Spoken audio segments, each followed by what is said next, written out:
Hi guys, and welcome to another episode of the Kent Outdoors motorcycle adventure, I guess, and another Britain for Bikers route. This time we are doing Mildenhall Miles, and about halfway round I think already, and I've stopped off at one of the places I did research, which I guess is going to come up in a clip in a while when I actually get here, if you know what I mean. This was just supposed to be an introduction for the video, so yeah. I did that wrong, didn't I? Anyway, yeah, Mildenhall Miles, Bikers for Britain. Enjoy.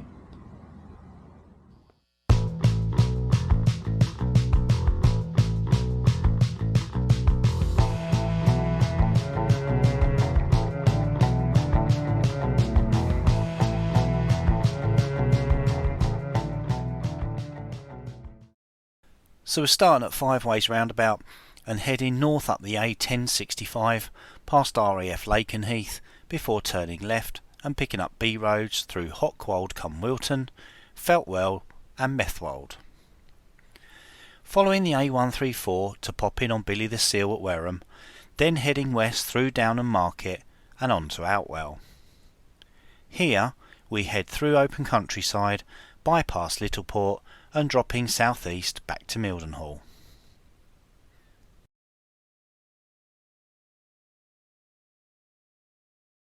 So, we've started today's ride in Mildenhall, where it's renowned for its marketplace that features a 15th century market cross and a town pump. The market takes place every Friday, and the construction of the market cross commemorates confirmation of the importance of the Friday market by the Royal Charter in 1412.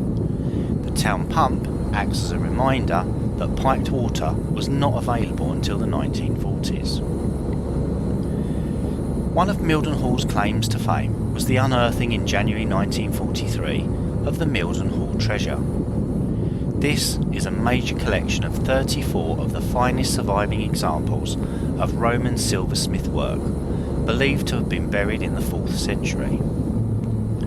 The hoard was discovered by a Suffolk ploughman, Gordon Butcher, who removed it from the ground without recognising the objects for what they were and handed them over to his friend, Sidney Butcher, for safekeeping. Sometime later, an archaeologist recognised the treasure at Ford's house and urged him to report it to the police.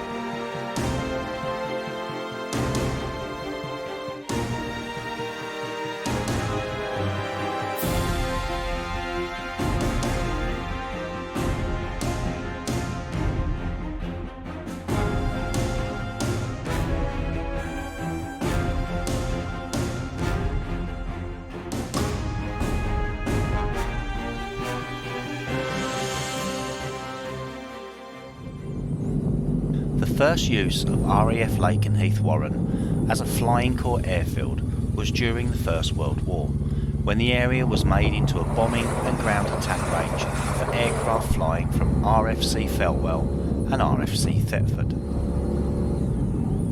In 1940, the Air Ministry selected Lakenheath as an alternative for nearby RAF Mildenhall and used it as a decoy airfield.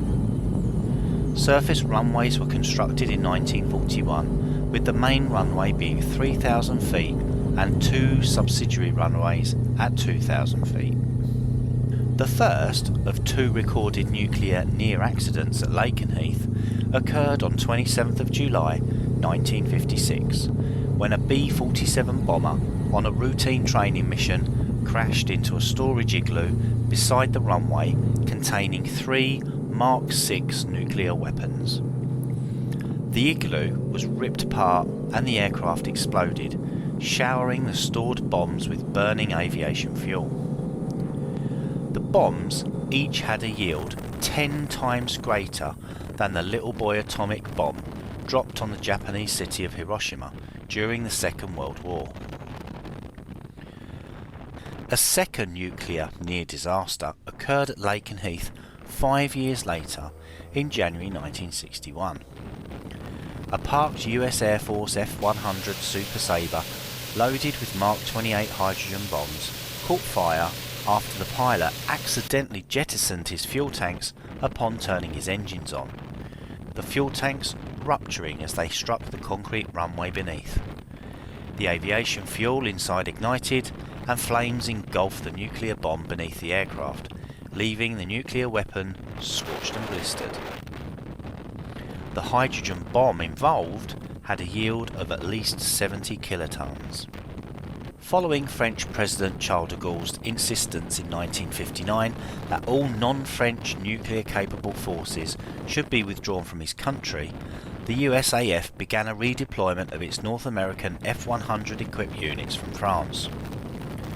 The 48th Fighter Wing left its base at Chaumont-Samortier Air Base, France, on the 15th of January 1960.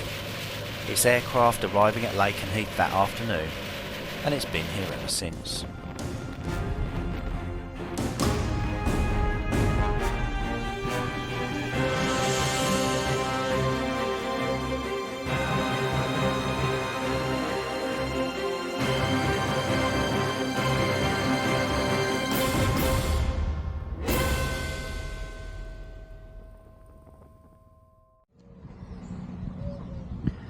So after that wonderful introduction, I miraculously teleported back to the start and rode the route, because I wasn't here at the introduction, honest. So now I'm here. I'm going to tell you a little bit about the place. And we are in Wareham. I have made some notes. I cannot remember where I got this information from. Probably Visit Norfolk or something. But one of Wareham's most famous inhabitants is Billy the Seal, who resided here in the 1920s and 30s.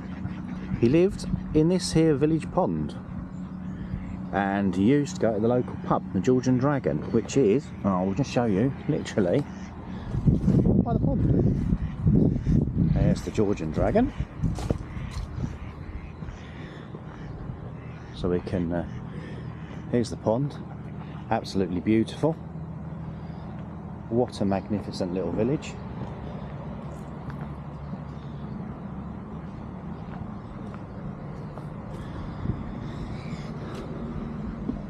And to finish things off, you've got the church over there as well. Anyway, back to my my little notes. He is pictured on the Wareham village sign by the pond, so let's go and see if we can find that. There's Dora. Hello, Dora. And the village sign is just here. And can we see Billy the Seal on it?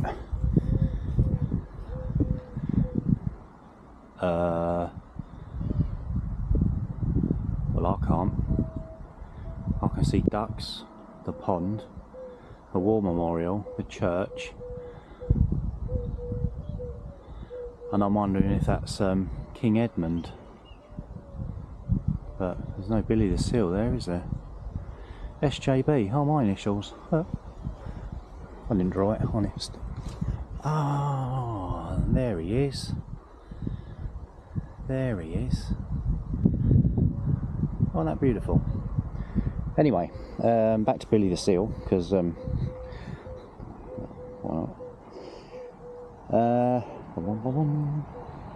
there's also pictures of him displayed in the pub.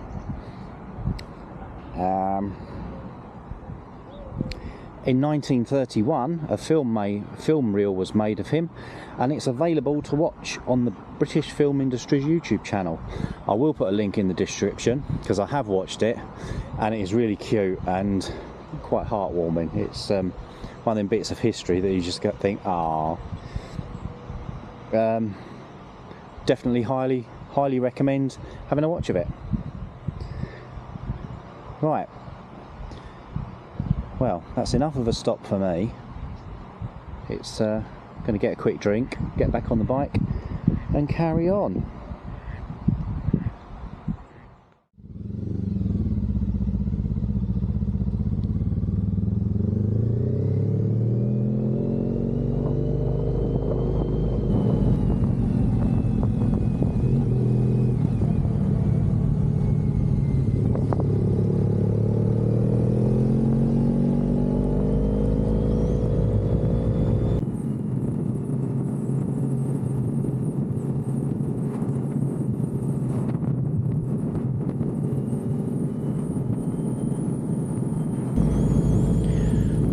Lovely little bit of folklore for you now.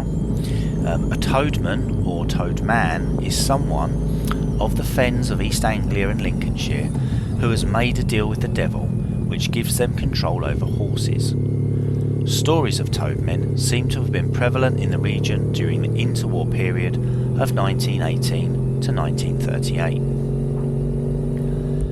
The initial ceremony, with certain regional variations, involved the initiate catching a male toad, hanging it from a thorn bush or pegging it to an anthill until its bones had been picked clean, and then carrying the bones on their person until dried. The bones were then thrown into a running stream on a full moon at midnight, and all except one would be swept downstream. The remaining fork-shaped bone, when recovered, would, through unspecified means, grant its holder psychic control over horses.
Well guys, as you can see, we're back at the start.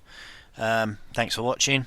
I'm going to disappear across to Cambridge now, find my daughter and go to a Greek restaurant. Stay safe.